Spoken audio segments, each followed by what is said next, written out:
கச்சத்தீவு குறித்து தமிழக காங்கிரஸ் தலைவர் செல்வ பெருந்தகையின் கருத்திற்கு பாஜக மாநில தலைவர் அண்ணாமலை பதிலடி கொடுத்துள்ளார்.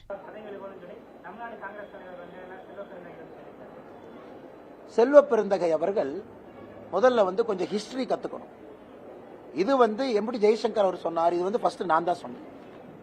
ஒரு தனி மனிதனாக இந்தியாவுடைய குடிமகனாக இருக்கக்கூடிய நான், ஒரு கட்சியினுடைய உறுப்பினராக இருக்கக்கூடிய நான் சொல்றேன். அதன் பிறகு இது பத்திரிகையில வருது. எப்படி ஜெய்சங்கர் அவங்க சொல்றாங்க? ஜெய்சங்கர் அவர்கள் அமைச்சரா இருக்கிறாங்க.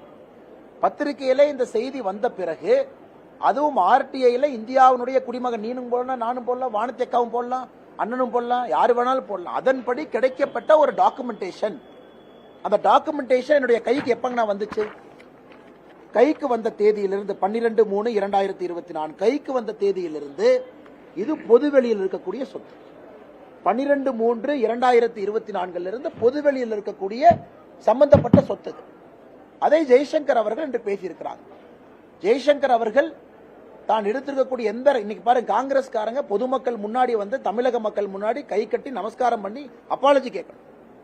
செய்த தவறுக்காக ஒரு மீனவ சொந்தங்களை போய் இன்னைக்கு அவங்க மன்னிப்பு கேட்கணும். திமுகவையும் கூட கூட்டிட்டு போய் தேர்தல் பிரச்சாரத்தை நிறுத்திட்டு அடுத்த 10 நாட்கள் வெறும் மன்னிப்பு பிரச்சாரம் மட்டும்தான் காங்கிரசும் திமுக நடத்துறாங்க. அந்த அளவு கொடுமையாக செய்துவிட்டு எதுவும் தெரியாமல் காங்கிரஸ் மாநில தலைவர் அவருடைய தேசிய தலைவரை போல பேசினா என்ன பதில் சொல்றது?